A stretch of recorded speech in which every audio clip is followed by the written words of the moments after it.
This Good conference afternoon. will now be recorded. Good afternoon, everybody.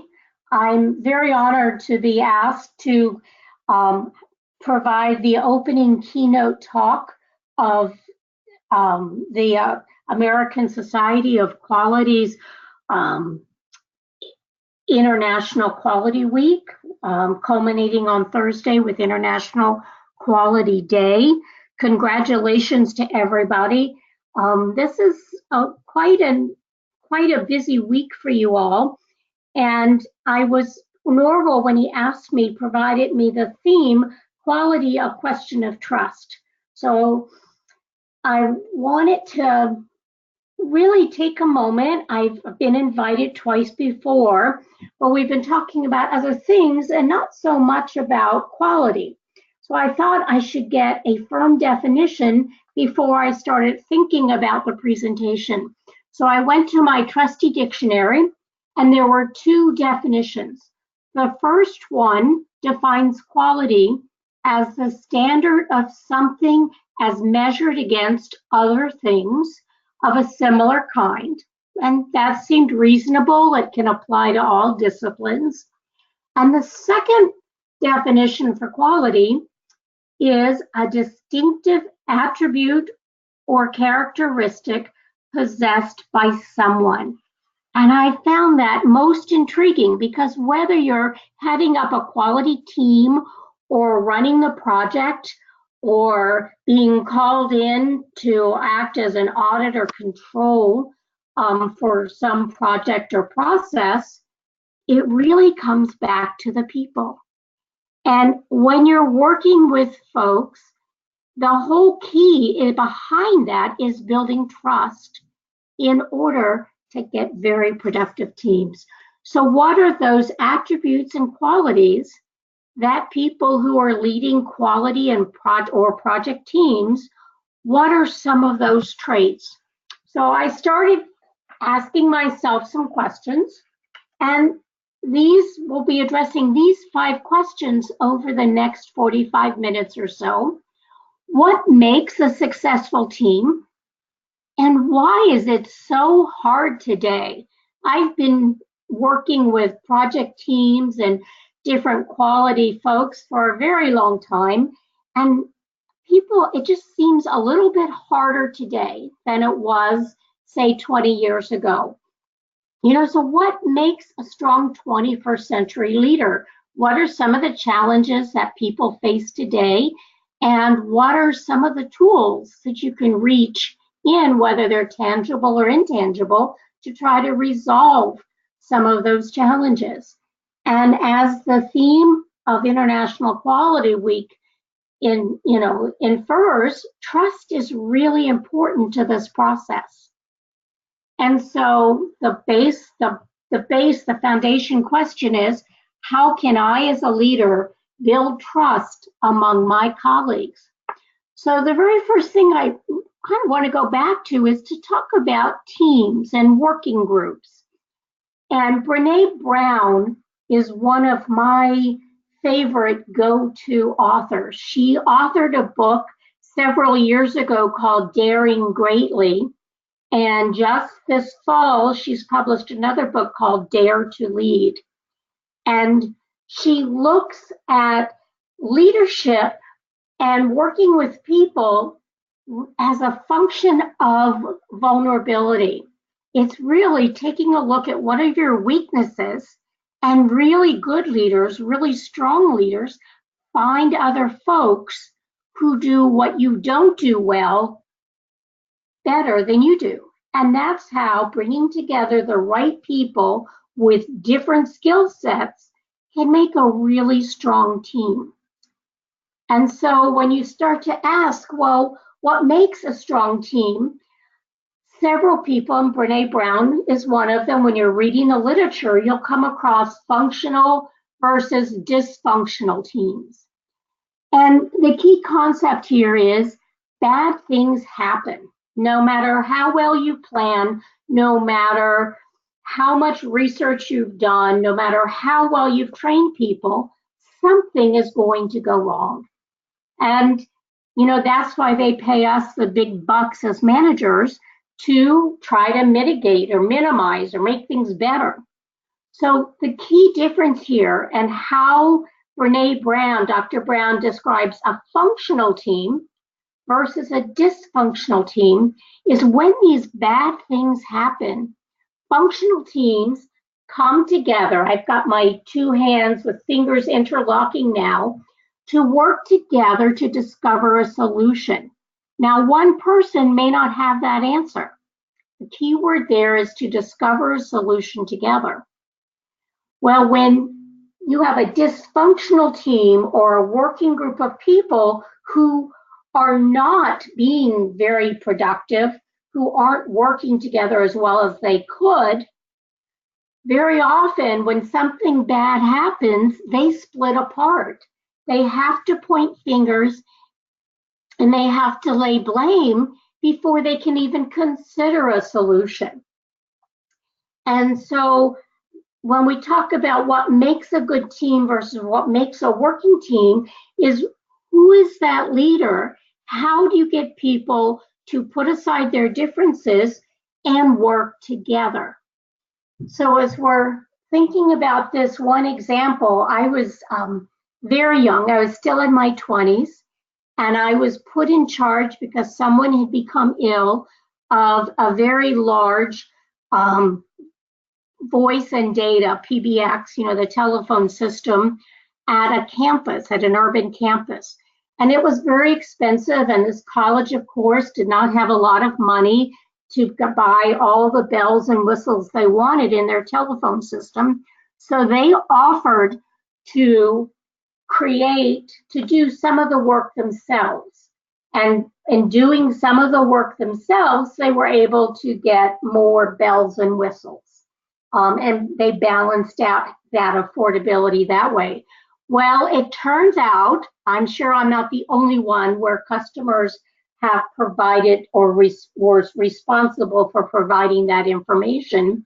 The client didn't give us accurate information. They had forgotten to tell us about something significant.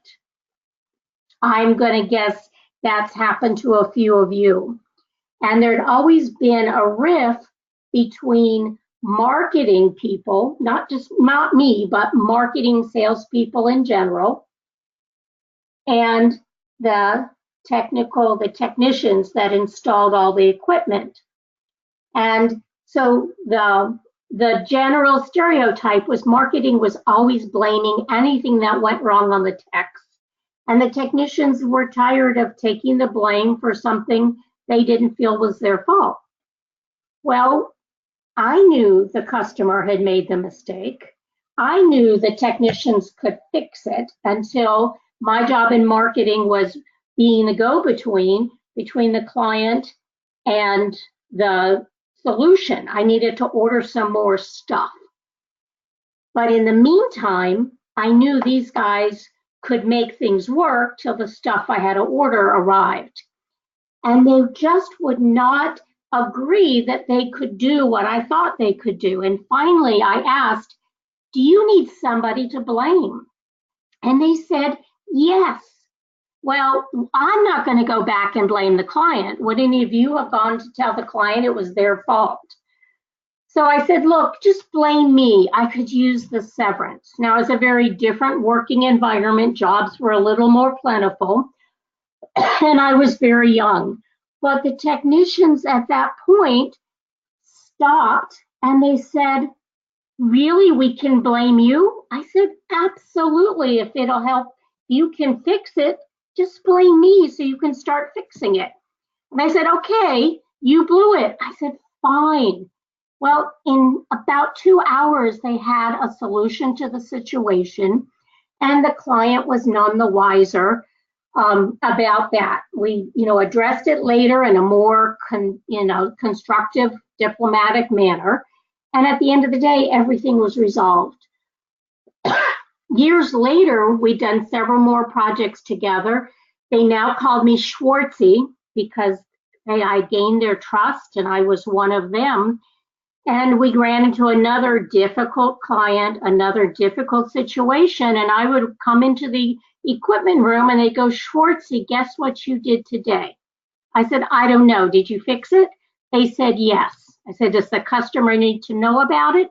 Sometimes they'd say yes, sometimes they'd say no.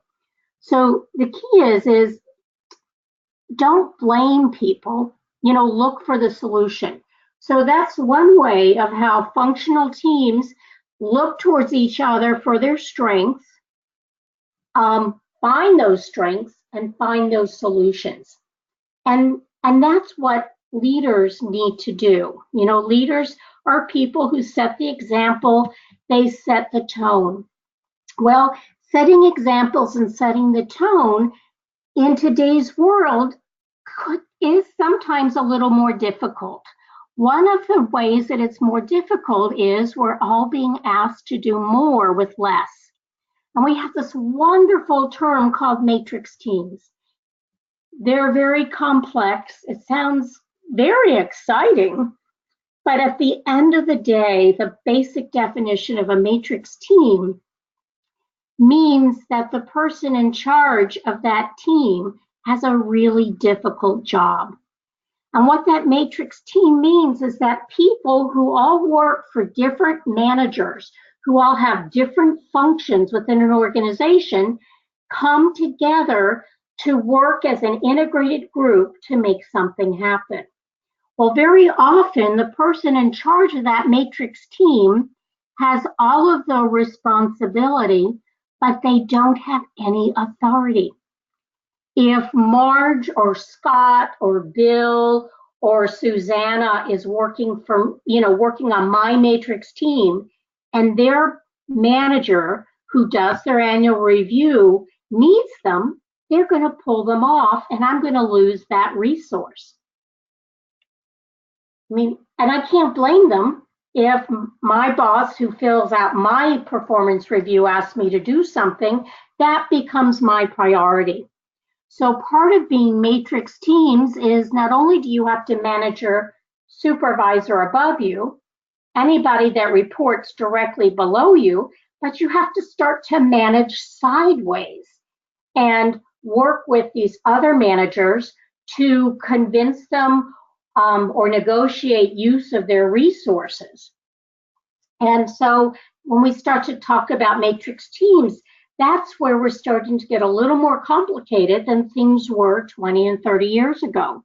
The other chance is as we become global, which is another exciting organizational function, to be able to learn about other cultures and blend them together. Well, that's a challenge in itself. But also as we become virtual, you're not going to bump into somebody at the coffee pot and have a casual conversation. Somebody may be located 3 or 4 time zones away. And so how do you work with people who aren't there? I started life out in telecommunications. We used to call virtual connections were connections that were seen but not really there. I could talk to somebody in Venezuela, but I didn't have like 2 tin cans and a string that made that physical connection. We had a virtual connection. And so that makes life even a little more difficult when you're working with people who don't speak the same language, who might have a different jargon, who have a totally different culture, and you can't even see them. Now, I will say the flip side, I've worked for several years with different teams and we worked really well. We communicated, really over-communicated. And at the end of the project, we were all going to get to meet each other.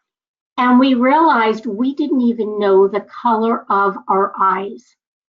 When we met, we had to say, I'm 5'2" and I have dark hair. And one of my team members, who we spoke 3 and 4 times a day, thought I was 5'6" with blonde hair. I really don't know what made them think that. And they couldn't really explain, but this was before the internet and before Facebook and LinkedIn. And So it's important that you work extra hard to over communicate when you are working in that arena of matrix and virtual teams. And so that's what makes being a leader so difficult, is that it's so very intangible. So even though we have different tools, and we have some wonderful tools that have been developed for us, we do have the internet, we've got cloud computing, we have lots of tools that we didn't have 20 and 30 years ago. But I am going to stand my ground and say I'm not so sure that people have changed. And a couple of years ago, I started writing my book, Creating a Greater Whole, a project manager's guide to becoming a leader.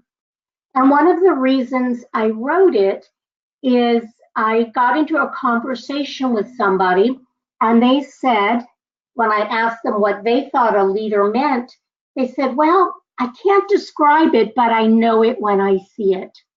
And then I started asking, I'd go to different people that I always admired and tried to model my leadership behaviors and my reactions to challenges after. And each one of them said, exactly, I can't describe it, but I know it when I see it. So I started doing a fair amount of reading and research, and some of it was anecdotal, talking to people. Some of it I went through scholarly literature to try to get different viewpoints and different perspectives. And that's where I came up with the diamond leadership model. So the very first one, out of all of these, you see trust is in the middle that links the other 4 intangibles together. The first one in the upper quadrant, humility. The one thing I noticed or heard from all the leaders is they asked a lot of questions. Very often when there was a problem, they didn't necessarily jump to a solution. They didn't tell me what to do. They would ask me. They would ask questions. They would ask, about the environment and try to whittle it down so that they really understood the root cause of what we needed to resolve. And in asking those questions, I noticed I would often find my own answer. So what they were trying, sometimes they just didn't know. I had an expertise in that area. And other times they use those questions to help me come forward and find the solution myself. So, but you, as the leader, you don't know all the answers. That leads, if you look down at the confidence, the yellow box in this, by asking the questions and helping lead me towards where that root cause is, or once I have the root cause, what are my alternatives? What are the tools I have to resolve that? Asking those questions provides me, engenders me with confidence. And again, there's a flip side of that. In our 24/7 world where things are happening, we are expected to turn things in an instant, where sometimes there are people who prefer to reflect and think about something. And if you give them an hour or two, they'll come back with a really well thought out solution. When things are happening so quickly, or it's what you would consider a huge disaster, folks are expecting you to have an answer right that minute. And sometimes, I'll let you in on a secret, leaders may be making it up as they go along. They're not sure. They don't have an answer. They're desperately trying to learn more about the situation, learn more about the options. And that comes back to questions. So with the humility, a really strong leader builds a team of folks who complement their capabilities. If you end up with a team of people exactly like you, they'll have your same strengths and your same weaknesses. And chances are you're not going to succeed. So diversity is a really, really good thing. The third area, integrity. is another strong one. When you need somebody, when you trust somebody, and think about when, you know, what do you consider when you ask someone to take care of your pet when you're away for the weekend, or maybe to babysit your children? You're looking to trust them. And what can you measure? You only can do what you observe. So integrity is not the same as, I just lose that word, is not law abiding. When we have integrity, it's we do what we say we're going to do. We walk the talk. Ethical, that's the word I dropped. Integrity, very often people take integrity and ethical and make them synonyms, but they're not. Ethical is somebody who follows the law, whether it's legislated or a moral code. But integrity means if you can say you're going to do something, you follow through. Years ago, I was in Vancouver, Canada, and they were in an area, an urban, very hipster type of area, and they were remodeling a storefront, and they put up brown paper, and on the brown paper, they had a quote, and the quote said, Al Capone may not have been ethical, but he sure had integrity. And I hadn't thought about the difference between being ethical and having integrity before. I just would intermix them like everybody else. But the key is Al Capone, for those of you who don't know, was a gangster in the 1920s. There was prohibition. People weren't allowed to sell liquor. He'd do a lot of bootlegging, liquor running. And if he asked you to do something, he gave you a job and you fell down on it, he would maybe give you a chance and say, do it again and I'll break your legs. Sometimes he didn't give you a chance. But if he told you, if you do X, I will break your legs. If you did X, he would break your legs. And so think about how many of us have had managers or, upper management who have told us to do one thing and they might have done something absolutely opposite. And, do you trust them? Does that engender your trust? Or do people who that when they say they're going to do something, you'll trust that they do it? They say, I'll be there to back you up, and they're there to back you up. So those are three. And the last one is empathy. Empathy is so very important. It's not sympathy. It's not feeling sorry or badly for you. Empathy is being able to look at a situation and be present.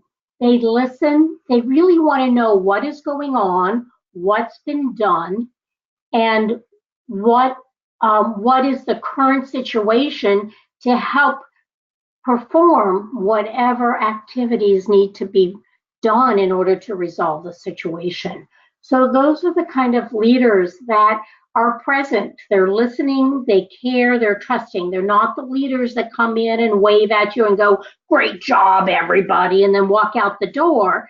You're working all weekend and they go on their holiday to the beach. When they're empathy, they know they've walked in your shoes. They may not be able to resolve the issue, but if there is pain, they feel it and they're working with you. And so that's what's so very important. And once you've got those four elements, trust is what ties it all together. Now, I'm not sure how many of you have ever read Stephen Covey's The 7 Habits of Highly Successful People. It was and still is a bestseller. It's a great book. Stephen Covey has a son, Stephen M.R. Covey, who is a practicing organizational consultant. I believe he's headquartered out of the Washington, D.C. area. His father has passed on. But Stephen Covey wrote a book called The Speed of Trust, which is really fabulous. His basic premise is that when you talk about trust, he defines trust as the algorithm or the impact that trust has on cost and duration during the work effort. And so if you have trust in an organization, you're going to be able to do the work faster and at less cost than those dysfunctional organizations where trust is not a factor. So basically, trust is the how fast, the speed of getting the project done divided by the cost. So when you sort of look, and this is an interesting diagram, I pulled it out of something generic, but when you look at all of this, we're looking at the scope of the project, the cost, the duration, how long it's going to take, and the quality. And if you make changes, there's a very a project management axiom that says you can have it fast, you can have it cheap, or you can have it good. Choose two, you can't have all three. And I'm thinking, or I'd like to sort of adapt that, and if you've got a high trust organization, those high trust benefits are called dividends. And so if you've got a high trust organization, not only are you going to be able to get it fast, get it done quickly, get it done under budget, and get it done at the quality that you require, you can get all three done. That's what those trust dividends will bring you. Now, in lower trust organizations, Covey calls these trust taxes. Where you have low trust, you get higher taxes. Your costs increase. It takes more time to do everything. And so sometimes looking at how you operate, you might even think you have trust, but if you're always behind schedule, you're always over budget, I think there's a problem that you need to check and see, because world-class trust organizations, if you look at the second bullet on the screen, have very strong communications. And that happens because of the first bullet, employee engagement. So that when people feel confident and they feel that the leaders of their organization, their managers, have created a safe environment to raise their hands and say something that's a truth, to be able to speak truthfully and say, I don't think we're going to meet that deadline, and here's why and how we can resolve it. How many of you have worked in organizations where the managers and the leaders did not ever want to hear anything except, yes, we're going to do it exactly like you told us? It's a scary place, because the managers who set those deadlines take no responsibility for meeting them. They're not helping you, they're not engaging you, they're not making you part of the solution, they're making you the blame. They're saying, I planned it, my people, that team let me down. So it's very important to think about this, to set up this world-class trust organization so that you're looking at engaging your employees. People whining, sometimes you need to whine a little bit. But and when we talk about engagement, we're talking about people who own the solution, who are really being part of the solution. Communicating clearly and succinctly and letting folks know what is the problem, what type of problem, and what solutions are out there. And if you need help, what is the assistance that you need?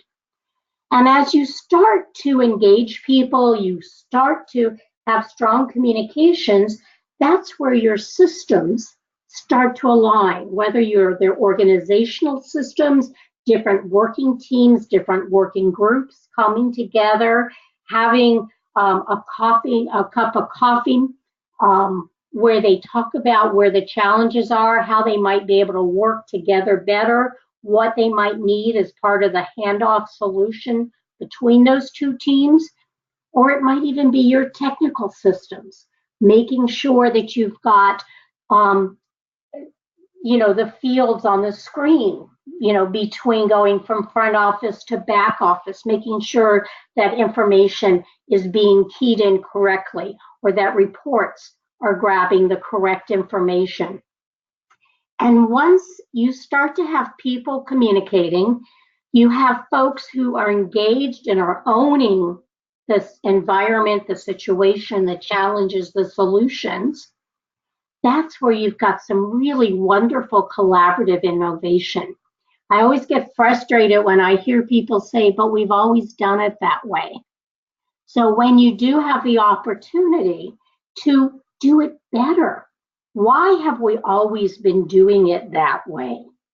It could have had a really good reason 25 years ago, but we've had lots of tools. Different people were trained, have been trained differently. We have different responsibilities. You might even have a different organizational structure.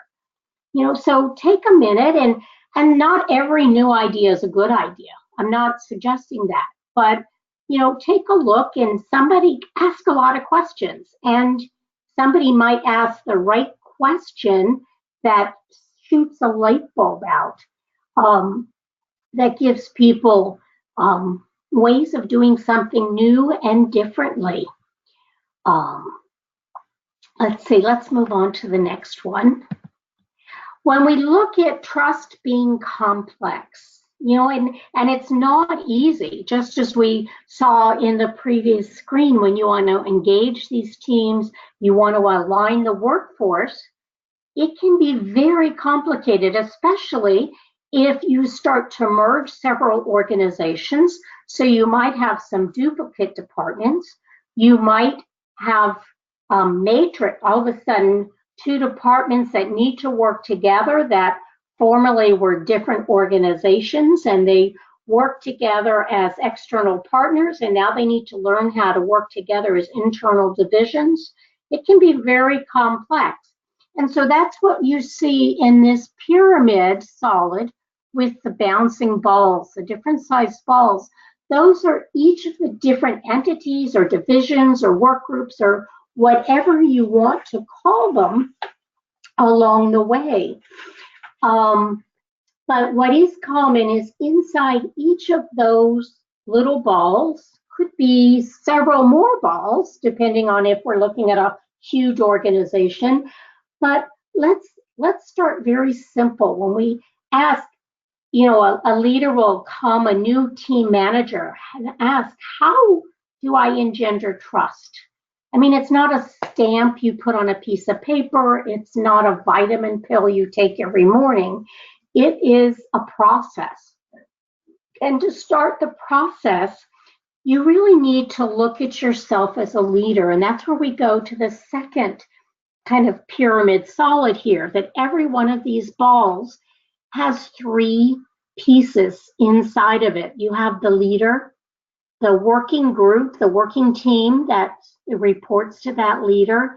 And then within this group, there's multiple groups, multiple leaders for the full entity on the other side. So my graphic capabilities don't encourage 3D.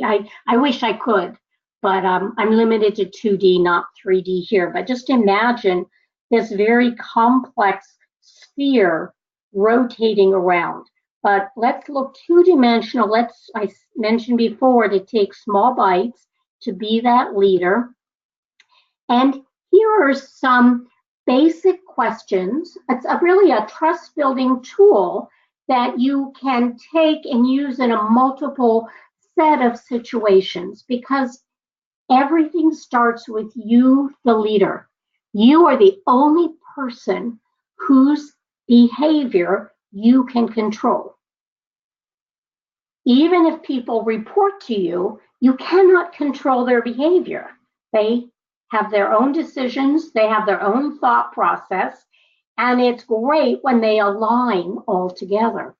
So the basic question is, go from the bottom up to the top, is to ask, what is your role in achieving the mission for the organization? At the basic essence, in 10 or 12 words or fewer, what is your role that you contribute to the organization mission? Now, the second part is, what do you think others believe your role to be? I mentioned dysfunction. Have you ever worked with a group where there was a disconnect and then you realized that the person that you were supposed to be working with thought you had a different set of responsibilities, a separate set of functions to perform than they did? Sometimes that's just a miscommunication, but this is the first step, is to look at how do you view yourself inside and how do other people view you and your role. The next step is to look at your working team. What is their purpose? And then the second question is, how do you balance their weaknesses and strengths to achieve your group goal, to achieve your group purpose? Then go back up to the third level, which is the whole organization, and ask, how does your group mission integrate with other people's mission to achieve that priority of purpose? Now, some people may want to start, and it's a tool. It's just simply an easy tool. You could use blanks or index cards or sticky notes on the wall. Some people like to start at the top and identify what is the key organization mission, and then identify what are the different groups that work together to integrate that. Then you go down to those group identities. You work backwards. What does each group do? What is the purpose? What are the strengths that you need to achieve that? And then you, as the leader of that group, how do you develop those strengths or help people pair people up to develop those strengths that you need to get and work upward? So, this is one tool that you could use for your own working group, or you might want to maybe work, if you're working in a matrix organization, maybe you could have a brown bag lunch or order pizza or bring in some subs, and you could talk with your peer groups, bring them together. It's a safe environment. The goal would be how to explore everybody's priorities, maybe work to understand what different priorities the different groups have, and then how can each of the managers support the other managers? Can you lend people? Can they provide, if you think about inputs or outputs from one group to another, do you need to package the deliverables in a different format? Do you need to turn things around more quickly? But this is a tool that you might be able to use among your peers. So you could use it either within your working group to start to strengthen and develop, or have it work within your peers. But the key here, when you're working with different groups, or even if you have a working team that have never worked together before, the real key here is looking for commonalities of purpose and strengths so that everybody works together to create that greater whole. And that's where you can start to have those collaborative conversations you'll start to build trust, ask questions, and if you take, 15 minutes, 30 minutes, a couple of hours, and can find some of those common grounds, find out where people have those strengths, at the end of the day, you're going to end up with a very, very productive team. So if you think back to some of the things that we discussed, there are a lot of intangibles. You don't always get respect and trust because you have the title of VP or manager or department head.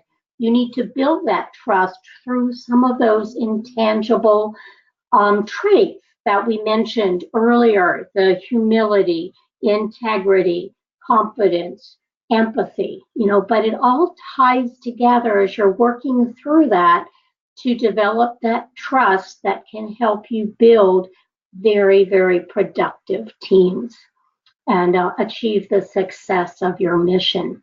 Now, on this slide, I have my phone number and email address.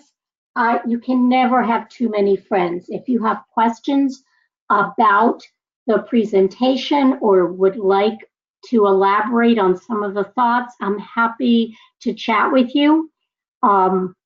Maybe I can give you some additional resources, but please, I'm putting my contact information up there for a reason, so please use it. And at this point, Norval, I believe there's some questions that have come in. Yes, there are questions that did come in. We'll go ahead and start with those. The first question we have is from Emily. Emily's question is, do you have an example of the whole group core working in your experience? I think she's referring to the previous slide. Yes. Oh, thank you. Emily, that is an excellent question.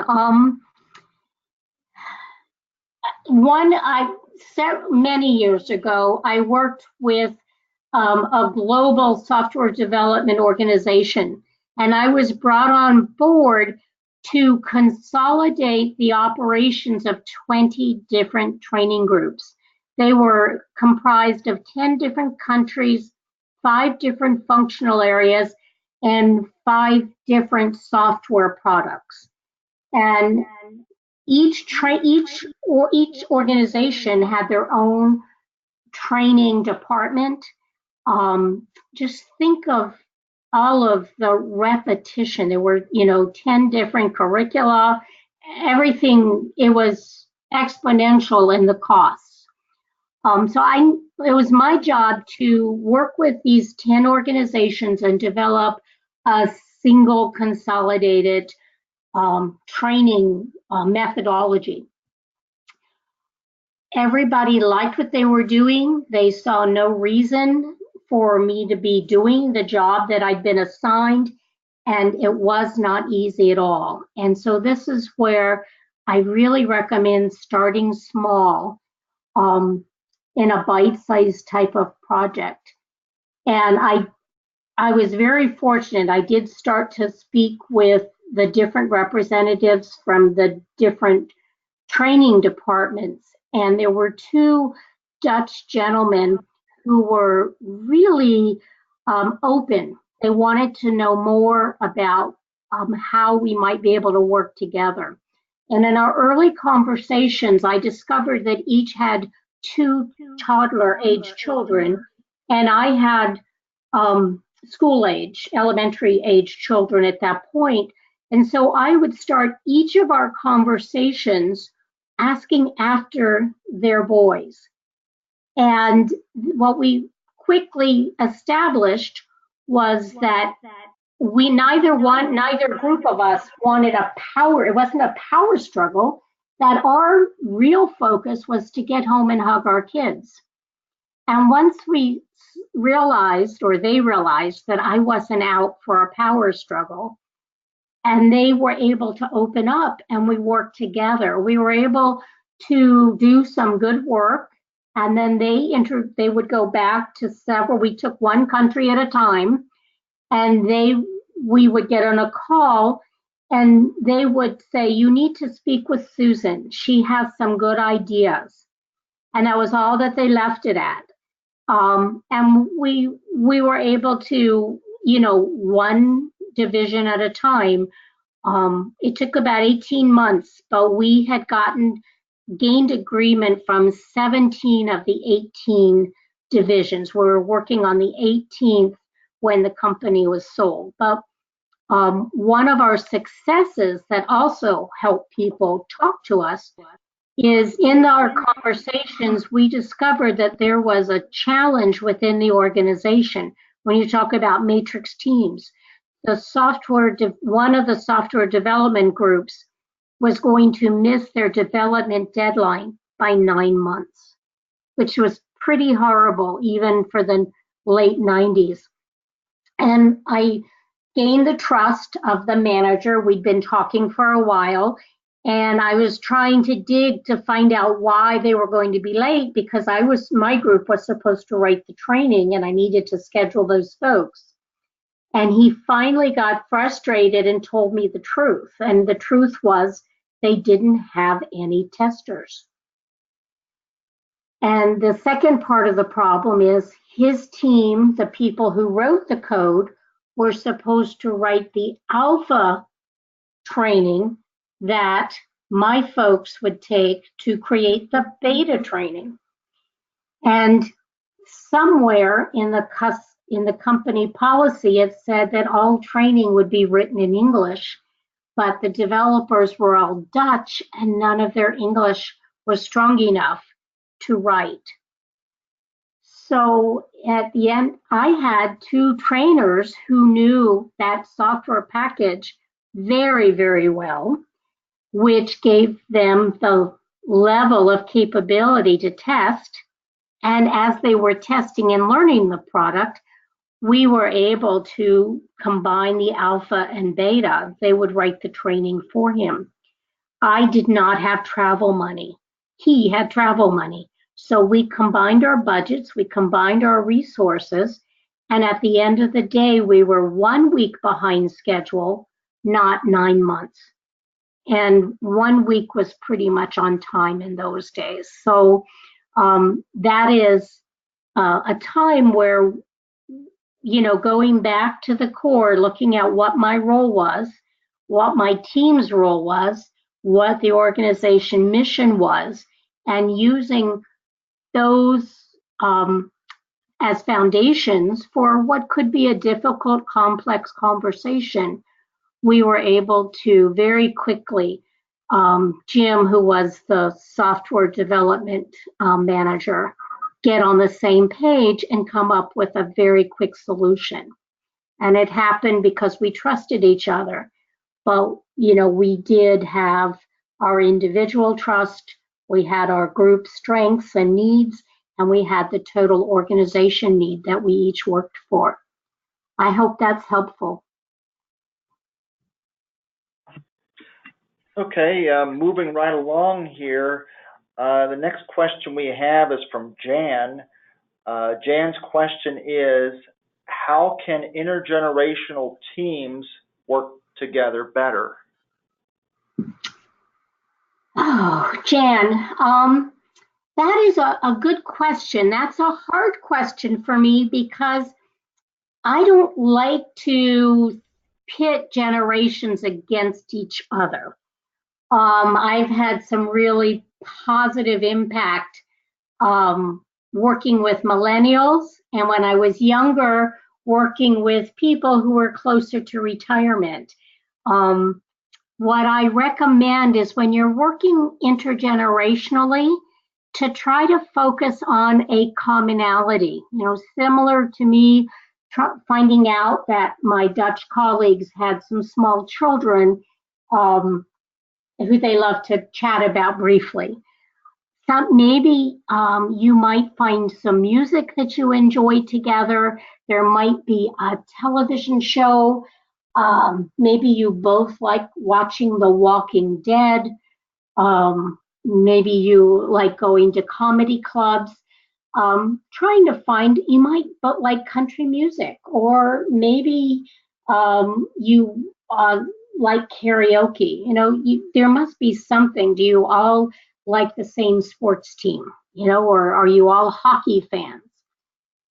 So if you can work towards finding more about that personal, that social connection with each other, then you'll be able to go take that step beyond and establish some more of that collegial trust working with each other.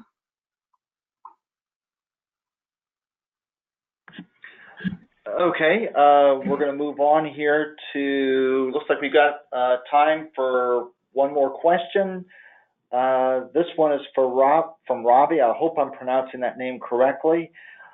Lack of trust is very fundamental for any project's success, but do not know how to gauge the need within my organization or how to communicate what we found out, and most of all, I have no idea on how to implement that need or close the gap.